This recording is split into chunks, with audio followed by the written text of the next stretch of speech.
Fala pessoal, tudo bem? Aproveitando o ensejo do final de semana, o vídeo de hoje é um pouco diferente. Na verdade, é mais um convite à reflexão. E se o que eu falar fizer sentido para você, eu te peço duas coisas. Compartilhe o vídeo para essa mensagem chegar para mais gente e marque aqui nos comentários a primeira pessoa que vier à sua cabeça quando você pensa em alguém sensato. Sensatez, aquela virtude que tem a ver com equilíbrio, com ponderação e com inteligência, né? Especialmente a inteligência emocional. Só que essa virtude, a virtude da sensatez, encontra cada vez menos espaço num debate público cada vez mais agressivo. Por essa razão, pessoas sensatas e avessas à violência verbal muitas vezes deixam de se manifestar e ficam ilhadas, isoladas e até reféns de uma espiral de silêncio. Mas se por um lado essa solidão intelectual das pessoas sensatas pode parecer um sinal de fraqueza, por outro, o consagrado dramaturgo Ibsen nos oferece um ponto de vista alternativo. Ele dizia o seguinte: o homem mais forte do mundo é o mais solitário. E o que isso significa? Que aqueles que se bastam, que são independentes intelectualmente, que pensam com liberdade, são os nossos mais fortes. Por isso esse vídeo é um tributo a esses homens e mulheres verdadeiramente fortes, que são empáticos, razoáveis e justos. Então eu peço que você participe dessa nossa singela homenagem, marcando as primeiras pessoas sensatas que vierem à sua cabeça ou enviando o link desse vídeo para elas. Bom, na contramão da sensatez, a internet potencializa o alcance do que não presta e reverbera todo tipo de mau sentimento.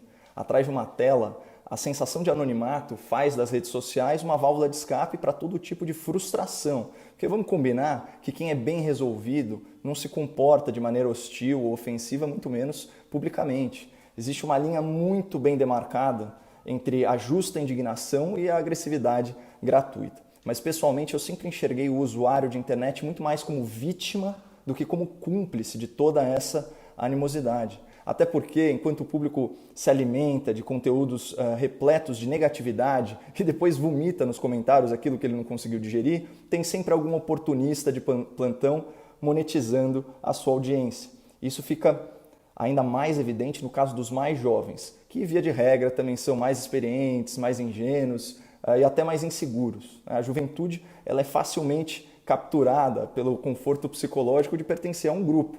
E o comunicador interesseiro, ele sabe explorar a baixa autoestima e a necessidade de autoafirmação do seu jovem público-alvo. Por isso que esses formadores de opinião se colocam no debate público de forma tão arrogante, como se eles fossem mais esclarecidos e mais virtuosos que o resto do mundo. Parece que só eles percebem quão maligno é o inimigo. Aparentemente, só eles compreendem o que está em jogo.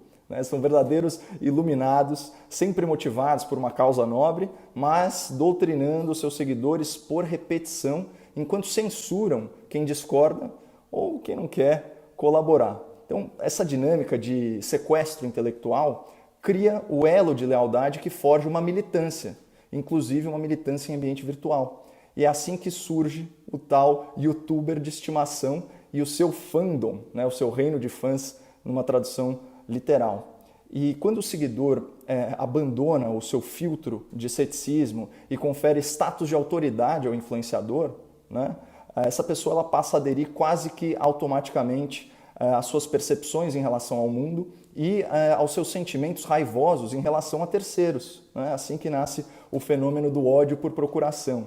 É como se o fã ou o militante, que seja, transferisse o poder de formar sua opinião para o influenciador. Se meu ídolo detesta alguém, então eu também.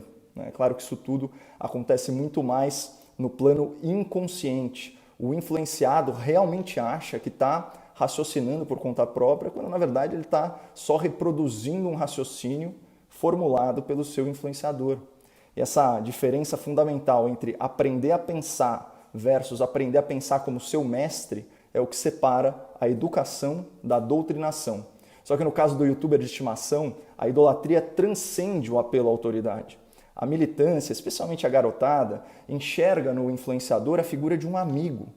Mas qualquer que seja a sua definição de amizade, o influenciador não é seu amigo, você mal conhece o cara e ele ganha dinheiro às suas custas, seja monetizando a sua audiência ou seja comercializando produtos online, o que não tem problema nenhum, mas não configura uma relação de amizade verdadeira. Então, feitas essas considerações preliminares sobre sensatez e sobre idolatria, vamos chamar assim, a gente já pode enfrentar o tema central desse vídeo. Quem é o gado e quem é o burro? Mas antes, especialmente para quem é jovem ou tem filhos jovens, eu deixo uma citação do Henry Thoreau, né, que é o livre pensador que formulou aquele conceito de desobediência civil. Pense por si próprio, ou os outros vão pensar por você sem pensar em você. Bom, vamos começar pelo conceito. O termo gado nada mais é do que uma expressão muito pejorativa utilizada para ofender coletivamente um grupo de pessoas que não pensa como ofensor sobre questões políticas.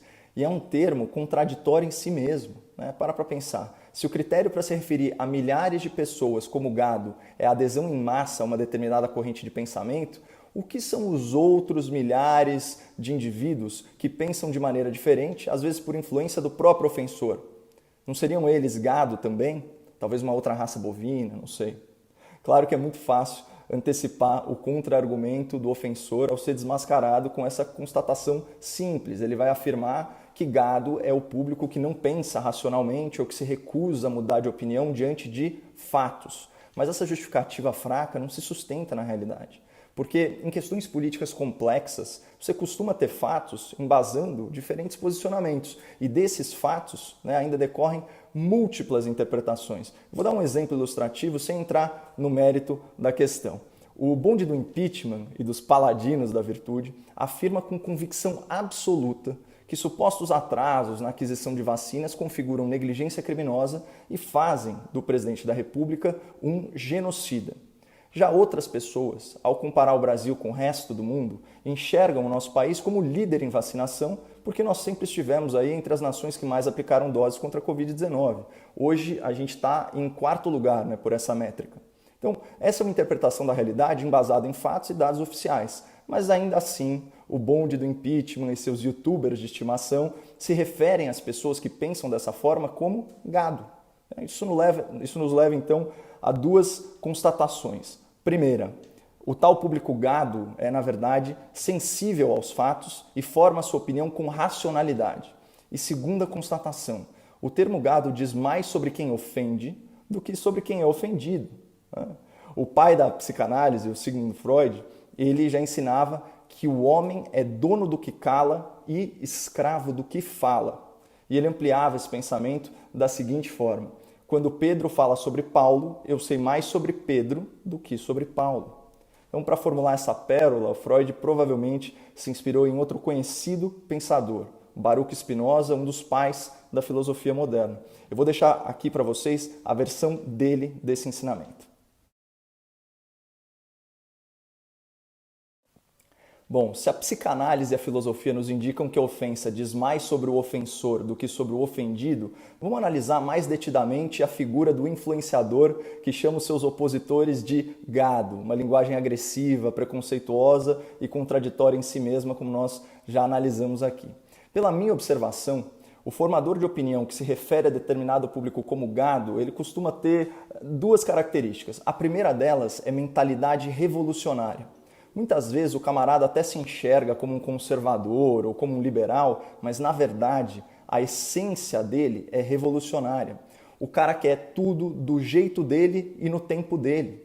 E como a roda da vida não gira dessa forma, essa pessoa se revolta, se enche de rancor e passa a adotar posturas cada vez mais radicais, o exato oposto daquela sensatez sobre a qual nós já discorremos. Eu vou ficar em um exemplo de radicalismo político, elencando alguns fatos.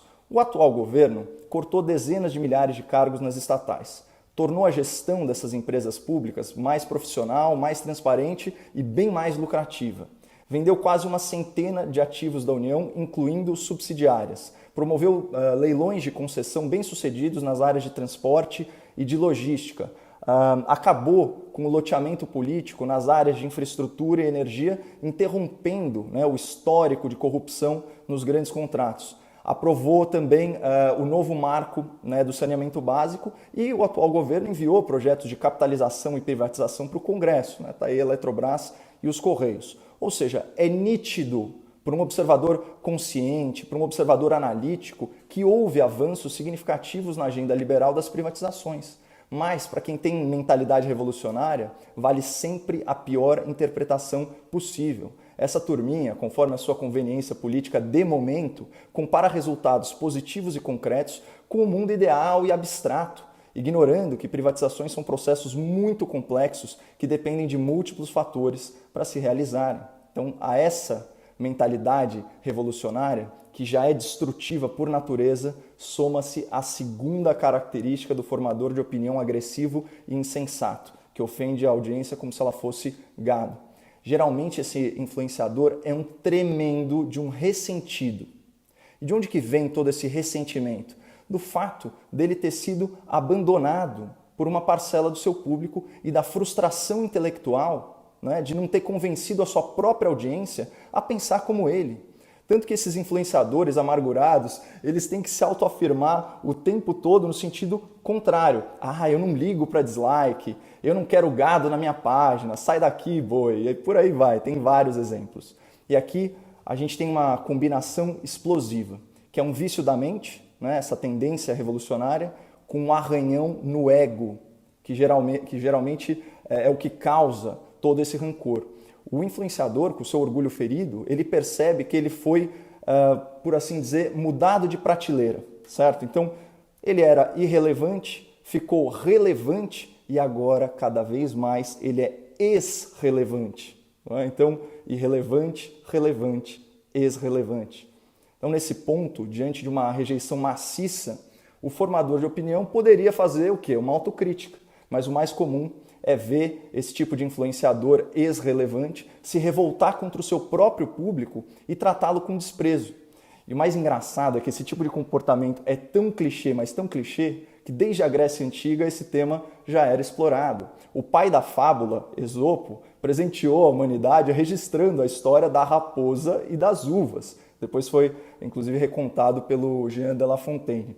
Mas o enredo aqui é muito simples. Ao perceber que não ia conseguir alcançar aquelas deliciosas uvas maduras na parreira, a raposa passa a falar mal da fruta e diz: as uvas estão verdes.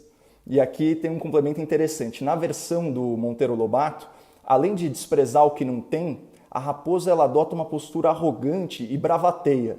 Uvas verdes só para cachorro.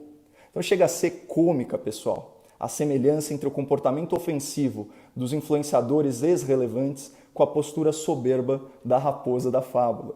Então, antes de ir para a última parte, eu vou deixar aqui para vocês a fábula completa com aquela famosa lição moral. Quem desdenha quer comprar.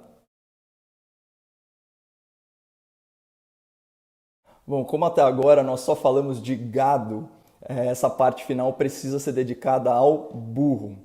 A psicanálise, a filosofia secular e a literatura milenar já nos mostraram de onde vem o ressentimento de quem ofende o público de forma intolerante e gratuita. Mas vamos tentar analisar esse fenômeno do insulto coletivo de uma perspectiva bem pragmática e objetiva. Quando você ofende alguém, você compromete o diálogo com essa pessoa. Quando você insulta o público, é infinitamente mais difícil convencê-lo do seu ponto de vista. E quando você maltrata a sua plateia, eles provavelmente não vão voltar mais para te assistir. Portanto, se o objetivo mais nobre de um formador de opinião é justamente influenciar de forma positiva o maior número de pessoas promovendo a sua verdade, de que adianta essa agressividade toda com quem está te ouvindo? Esse comportamento hostil, esse comportamento destrutivo não tem lógica, é puramente visceral.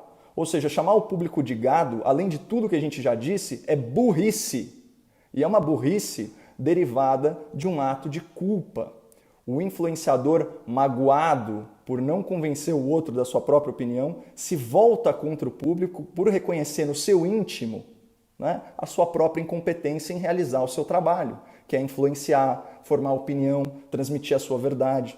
Então, em outras palavras, atrás de cada grito de gado tem um burro ressentido. Lembrem disso, por trás de cada grosseria gratuita existe uma culpa inconfessa pela própria burrice e pela própria incapacidade.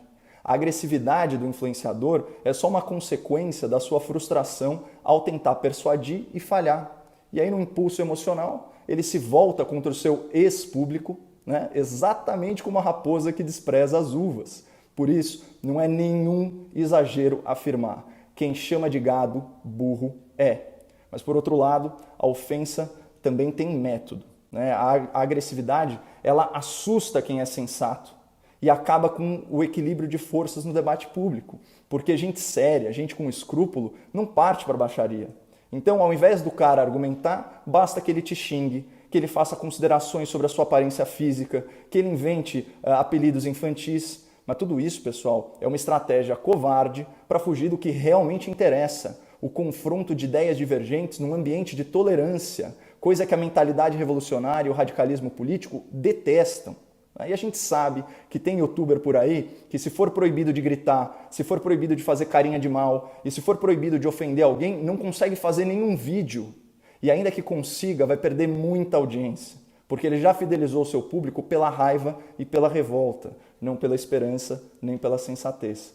Então, para fechar aí com uma última citação ilustre, né, esse nível rasteiro de retórica foi muito bem identificado pelo Schopenhauer no seu ensaio sobre erística, né, que ele defende como a arte de debater de forma ardilosa, sem compromisso com a verdade, visando apenas a derrota do seu adversário com o emprego de falácias. Né? O último dos estratagemas descritos pelo Schopenhauer é justamente a ofensa pessoal. E assim como a ofensa coletiva, ela tem o propósito de interditar o debate, criando um ambiente hostil para qualquer divergência. Em teoria da comunicação política, isso tem nome, se chama espiral do silêncio. Lembra? Eu fiz uma referência no começo do vídeo. Você cala a discordância, constrangendo quem pensa diferente, e progressivamente mais e mais pessoas omitem a sua opinião e vão aderindo ao silêncio só para não serem insultadas. Por isso, um dos objetivos desse vídeo é te estimular a quebrar essa espiral de silêncio e participar sim do debate público com altivez e com a consciência de que por trás de cada grito de gado tem um burro frustrado. Só antes de eu me despedir, olha só o que diz o Schopenhauer nas suas primeiras linhas sobre o estratagema da ofensa pessoal. Bom, pessoal, espero que vocês tenham gostado desse conteúdo um pouco diferente e eu já agradeço quem puder compartilhar o vídeo e marcar uma pessoa sensata aqui nos comentários. Aliás, apesar de eu não me manifestar nas minhas postagens, né, curtindo ou respondendo, eu leio centenas e centenas de comentários. E não porque eu seja guiado pela opinião alheia, não é nada disso, mas é porque eu tenho o mínimo de humildade intelectual para saber que eu não sou o dono da verdade e por isso eu tenho que manter a cabeça aberta para críticas e sugestões. E uma última coisa, né? Aqui nos meus vídeos eu pratico a educação que eu aprendi em casa com os meus pais. Então você que está me assistindo, você nunca será ofendido por mim, independentemente de concordar comigo ou não. Então, um abraço e fiquem com Deus.